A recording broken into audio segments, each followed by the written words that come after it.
In just 73 seconds, one warning about Donald Trump's loyalty destroyed FBI Director Kash Patel's composure and exposed the fragility of his entire career. Senator Cory Booker didn't expect Patel to look this shaken. The chamber didn't expect a prophecy this accurate. Cameras captured every moment of panic. What did Booker reveal about Trump's pattern of betrayal that made America's top law enforcement official realize his days were numbered? September 16 th, 2025, 3:42 p.m. Room 216 of the Hart Senate Office Building. The Senate Judiciary Committee chamber hummed with tension as FBI Director Kash Patel sat at the witness table for what had already been a brutal 4-hour oversight hearing. He had survived attacks on his handling of the Charlie Kirk assassination investigation, defended his bungling of the Epstein files release, and deflected questions about firing senior FBI officials for political reasons. But he wasn't prepared for what Senator Cory Booker was about to unleash. Across from him sat Booker, the New Jersey Democrat whose prosecutorial background and oratory skills had made him one of the most effective questioners in congressional hearings. What Patel didn't realize was that Booker had spent weeks studying Trump's pattern of abandoning loyalists who became political liabilities. And in the next 73 seconds, Booker would systematically destroy Patel's confidence by forcing him to confront an unavoidable truth. His usefulness to Trump was running out. Booker leaned forward, his voice carrying the measured authority of someone delivering an uncomfortable truth rather than a political attack. Mr. Patel, I want to be direct with you about something that everyone in Washington understands, but nobody wants to say out loud. The opening was unusual, personal rather than procedural. Every camera in the room zoomed in on both men.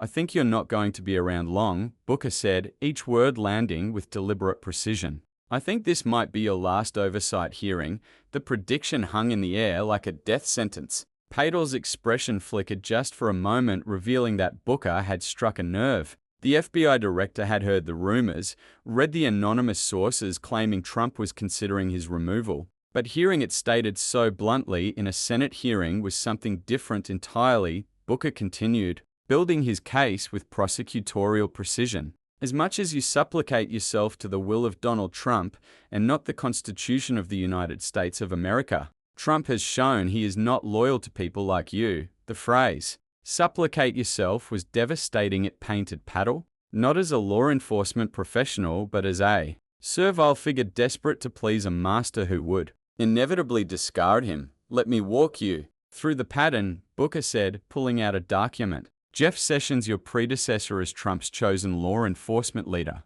He recused himself from the Russia investigation because it was the ethical thing to do. Trump turned on him, publicly humiliated him, forced him out. His crime? Following the law instead of protecting Trump. Patel shifted in his chair, his earlier confidence beginning to erode. Booker wasn't finished with the history lesson. Bill Barr, Trump's hand-picked attorney general, someone who bent over backwards to protect the president. The moment Barr said the 2020 election wasn't stolen, Trump called him weak, gutless, a disappointment. Career over. The examples were damning because they were undeniable. Everyone in that chamber knew Booker was right. Trump's loyalty was conditional, temporary, transactional. And Patel, despite his desperate attempts to prove his worth, was just another temporary asset. John Kelly, Reince Priebus, Rex Tillerson, James Mattis, John Bolton. Booker rattled off the names like a prosecutor listing victims. All of them thought their loyalty would be reciprocated. All of them discovered that Trump's loyalty flows in one direction,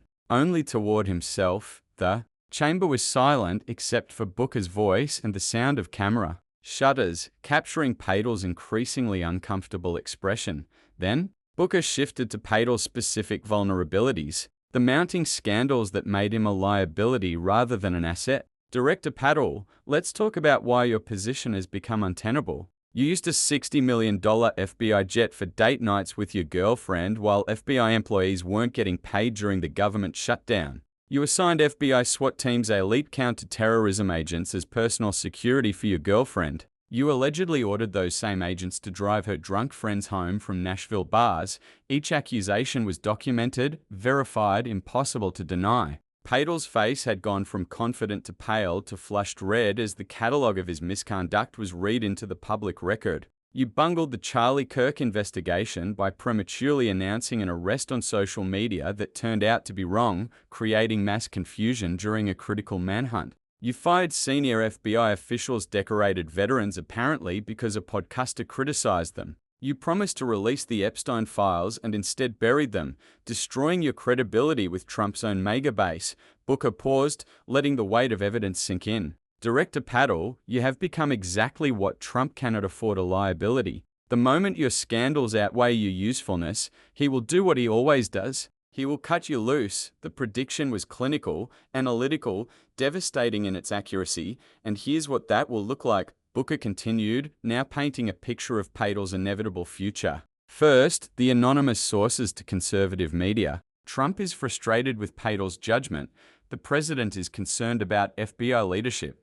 Then the Truth Social posts. Trump will attack you publicly, questioning your decisions, your loyalty, your competence. He'll create distance before he fires you, so your failure becomes your failure, not his. Patel tried to interject, but Booker held up his hand. I'm not finished, Director. Because after he fires you, and he will fire you, you'll be left defending decisions you made specifically to please him. Those FBI agents you fired for political reasons, they're suing. Those Epstein files you buried, Congress will demand them. That FBI jet you used for personal travel, investigators will examine every flight. And Trump won't defend you. He'll claim he barely knew you, that you acted independently, that he was misled by your incompetence.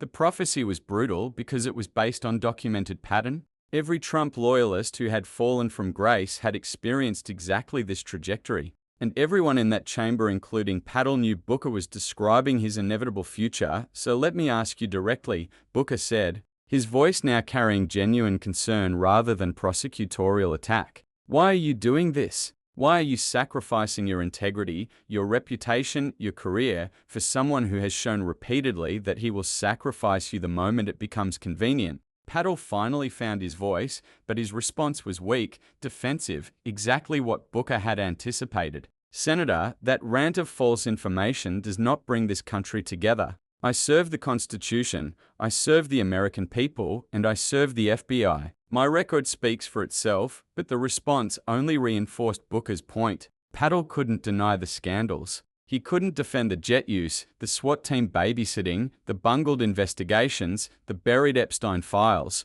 Instead, he retreated into vague platitudes about service and unity, the last refuge of someone with no substantive defense. Booker pressed the advantage. Your record does speak for itself, Director. It speaks of someone so desperate to please Donald Trump that you've compromised the FBI's integrity. You've shifted agents from counterterrorism to immigration enforcement because Trump wants it. You've fired agents who investigated Trump because he wanted it. You've buried evidence in the Epstein case because Trump's name appears in those files and he wants it hidden.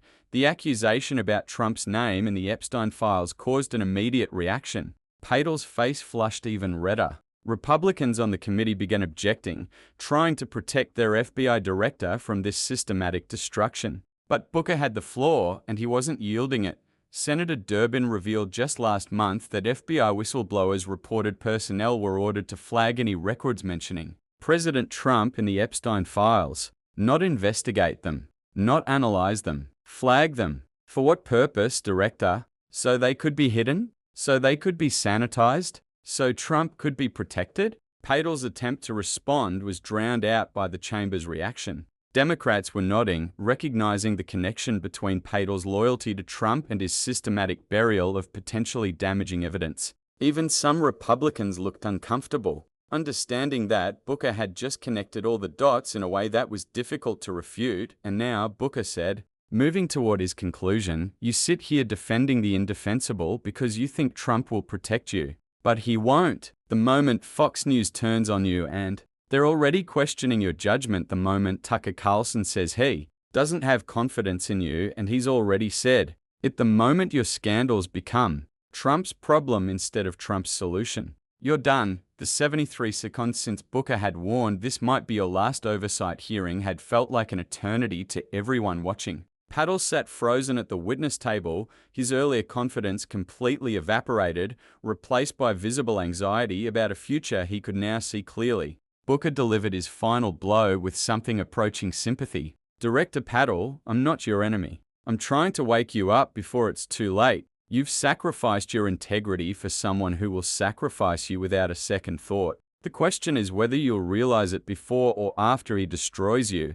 The chamber erupted as Booker's time expired. Republican members rushed to Patel's defense, praising his service and attacking Booker's partisan questioning. But their defenses rang hollow because everyone had watched Patel's reaction. The FBI director hadn't looked defiant or confident. He had looked like a man who had just confronted an uncomfortable truth he'd been avoiding. Within minutes, clips of Booker's warning were spreading across social media. "Trump will cut you loose" became the top trending phrase on Twitter. Political commentators from both sides acknowledged that Booker had delivered one of the most devastating congressional takedowns in recent memory, not through aggressive attacks but through calm, factual analysis of an inevitable pattern. Conservative media, surprisingly, didn't rush to Patel's defense. Tucker Carlson, who had already expressed doubts about Patel's leadership, devoted a segment to analyzing Booker's predictions. "Look, I hate to say it, but Booker might be right. Patel has become a liability.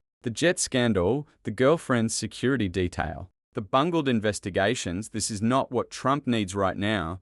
Within the FBI itself, agents who had been demoralized by Patel's leadership watched the hearing with grim satisfaction. Booker said what we've all been thinking, 120 of veteran told colleagues. Patel's time is running out and everyone knows it, except maybe Patel himself. The most telling reaction came from Trump's orbit. Rather than the immediate, forceful defense that would typically follow attacks on a Trump appointee, there was conspicuous silence. No Truth Social posts defending Patel, no White House statements praising his service. The silence was deafening because it confirmed exactly what Booker had predicted.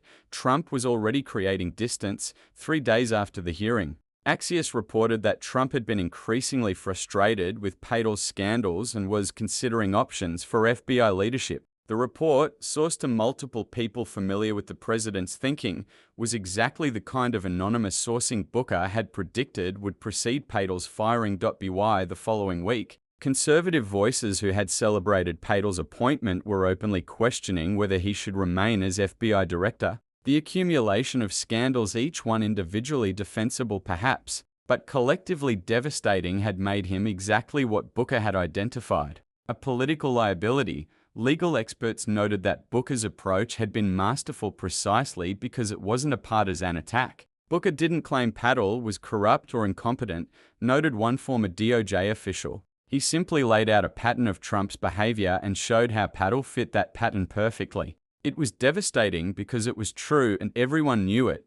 The hearing also exposed the fundamental weakness in Patel's position. He had built his entire career on loyalty to Trump rather than institutional competence. When Trump's loyalty inevitably wavered, Patel would have nothing to fall back on: no respect from career FBI agents, no credibility with oversight committees, no reputation for independence or integrity. Perhaps most significantly, Booker's warning changed the dynamic of Patel's relationship with Trump. By publicly predicting Trump would abandon him, Booker had made that abandonment more likely. Trump, always attuned to political perception, would see Patel not as a loyal ally, but as someone widely perceived as weak, and temporary perceptions that in Trump's world became self-fulfilling prophecies. In the weeks following the hearing, evidence mounted that Booker's 73-second prophecy was becoming reality. Reports surfaced of FBI officials being quietly contacted about their interest in leadership positions. Anonymous sources claimed Trump was compiling a shortlist of potential Patel replacements.